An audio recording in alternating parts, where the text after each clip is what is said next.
दोस्तों आज हम आपके लिए एक ऐसी कहानी लेकर आए हैं जिसे आप सुनेंगे तो आप हैरान और परेशान हो जाएंगे। दोस्तों ये सोचने वाली बात हो जाएगी। दोस्तों फिर इस कहानी को शुरू करते हैं। दोस्तों एक गांव में दो दोस्त होते हैं। जो दोस्त अच्छे से पढ़ाई लिखाई करते हैं, मेहनत करते हैं और एक ही साथ आर्मी में नौकरी करना शुरू कर देते हैं। जिसके बाद इन दोनों की शादी हो जाती है और शादी के बाद इन दोनों को एक दूसरे की बीवियाँ पसंद आ जाती है। और हैरानी की बात यह है कि इन दोनों की बीवियों को भी इससे कोई इतराज़ नहीं था। वह अपने पार्ट बदलने को तैयार थी। जिसके बाद यह होता है कि दोनों दोस्त अपनी अपनी प्रेमिका के साथ लव इन में रहने लगते और लव इन में रहने के बाद कुछ ऐसा होता है इनकी ज़िंदगी में, इनके जीवन में भूचाल आता है कि फिर इनके बीच में एक गोली कांड होता है। तो ये गोली कांड किस चीज़ के लिए हुआ, किसको गोली लगी और क्या हुआ, इस पूरे मामले में इस सारी चीज़ें मैं आपको बहुत अच्छी तरीके से बताऊंगा। दोस्तों इससे पहले आप सबसे एक ही रिक्वेस्ट है, अगर आप हमारे चैनल पर नए हैं तो हमारे चैनल को लाइक और सब्सक्राइब करना ना भूलें, जिससे हमारी वीडियो आप तक पहुंच सके। दोस्तों दरअसल इस कहानी की जो शुरुआत होती है यह आपके बिहार पूर्णिया ज़िले से होती है। और पूर्णिया ज़िले में ही एक मुश्किल थाना क्षेत्र है जिसके अंतर्गत एक वन भाग गांव है। यह घटना इसी गांव की बताया जा रहा है। इसी गांव में दो लड़के रहा करते थे। एक लड़के का नाम था रमेश और दूसरे लड़के का नाम होता है बजरंगी। यह जो दोनों लड़के होते हैं यह शुरू से एक साथ पढ़े थे, तो इनके बीच में दोस्ती हो जाता है। और दोस्ती होने की वजह से यह जो भी तैयारी करते थे, पढ़ाई लिखाई करते थे या फिर दौड़ लगाते थे, क्योंकि दोनों का यही ख्वाहिश था, यही सपना था कि हम लोग या तो बिहार पुलिस में ज्वाइन कर लेंगे या फिर आर्मी में, ऐसा जो भी इसमें ज्वाइन कर लेंगे। तो ये दोनों बहुत ही कड़ी मेहनत करते हैं, साथ में पढ़ाई लिखाई करते हैं और साथ में ही दौड़ लगाते हैं। तो इनकी जो मेहनत है वो रंग भी लाती है और इन दोनों का सिलेक्शन एक ही समय पे आर्मी में हो जाता है। और ये दोनों पोस्टिंग कश्मीर में हो जाता है। जब कश्मीर में पोस्टिंग होता है तो इनकी शादी भी एक समय पे हो जाती है। तो जो रमेश की जो बीवी थी उसका नाम था सोनी और जो बजरंगी था उसके बीवी का नाम था सप्ता। तो क्योंकि इन दोनों दोस्त के बीच में ज़्यादा गहरी दोस्ती थी तो इन दोनों की बीवियों के बीच में गहरी दोस्ती हो जाती है और अक्सर इन लोग का मिलना जुलना होता है। और दोस्ती की वजह से ये दोनों डिसाइड करते हैं कि क्यों न पूर्णिया में ही एक न्यू सिपाही टोला जगह पड़ता है जहाँ पे हम लोग ज़मीन ले लेते हैं और दोनों साथ में ही घर बनाएंगे।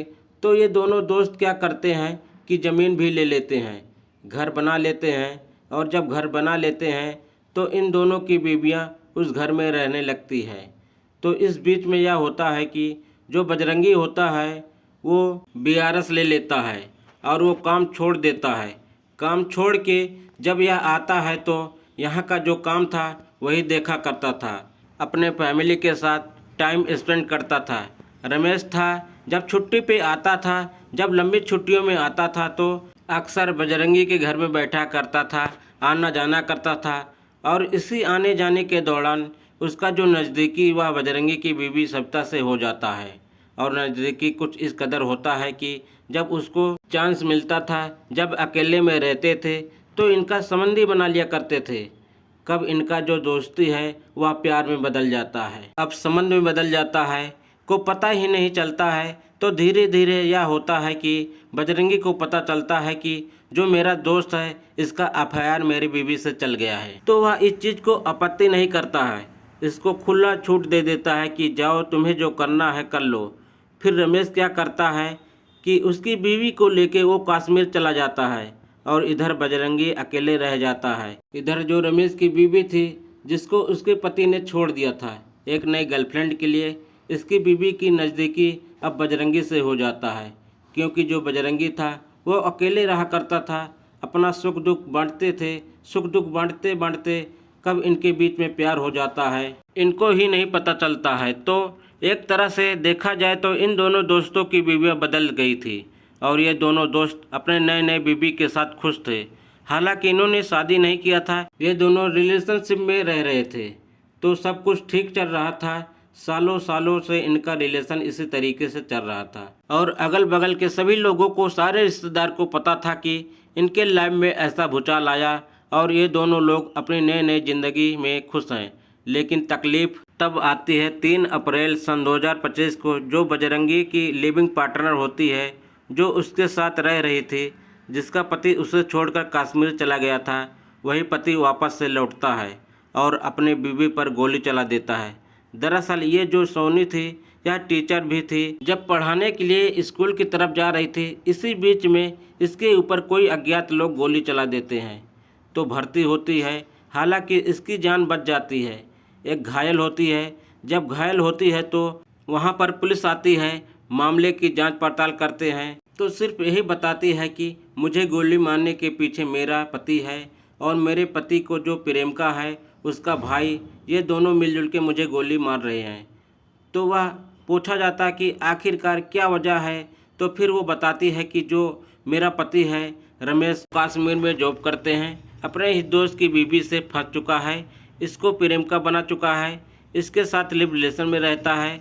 तो मुझे इस चीज़ से कोई आपत्ति नहीं था क्योंकि उसके प्रेमिका के पति से मेरा एफआईआर चल रहा है। तो यह बात मेरे पति को हजम नहीं होता है और साथ ही साथ मेरे पति को मेरा प्रॉपर्टी चाहिए।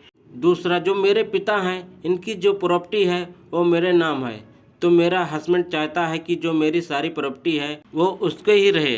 अगर मैं बजरंगी से शादी कर लूँगी तो मेरी सारी प्रॉपर्टी बजरंगी की हो जाएगी, जो कि उसको बिल्कुल भी मंजूर नहीं है। तो सिर्फ प्रॉपर्टी के चक्कर में वह मुझ पे गोली चलाया है। जैसे ही पुलिस वाले सुनते हैं तो उनका दिमाग घूम जाता है।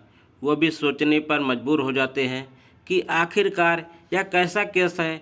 हमने लव ट्रायंगल के बारे में सुना था, लेकिन 2 दोस्तों की बीवी हैं, वो आपस में ऐसे बदल गई हैं जैसे लोग कपड़े बदल लेते हैं, एक्सचेंज कर लेते हैं कि चलो मेरा कपड़ा अच्छा नहीं है, तुम्हारा है तो मैं तुम्हारा पहन लेता हूँ। कुछ इस तरीके से यह मामला हुआ है। हालांकि जो पुलिस है इस मामले में कार्रवाई कर रही है, रमेश को धरपकड़ कर रही है। उससे पूछा जा रहा है कि बाकी जो कार्रवाई होगी वो तो आगे चलेगी, लेकिन ये जो घटना हुई है एक वजह से ये आपको कलयुग का आईना दिखा रही है कि हमारे कलयुग में यही सब होना है और ना जाने इससे भी शायद भयंकर होना है, जो अभी हमें देखना बाकी है। तो आपकी इस घटना में क्या राय है? अपना राय कमेंट सेक्शन में ज़रूर बताइए और इस केस में आपको क्या सबक मिला, क्या सीख लेना चाहिए, वो भी ज़रूर बताइएगा। चलिए मैं आपसे मिलता हूँ अगले वीडियो में एक दूसरी घटनाएं कहानी के साथ। तब तक अपना ख्याल रखिएगा, स्वस्थ रहिए, सुरक्षित रहिए और सतर्क रहिए। जय हिंद, वंदे मातरम।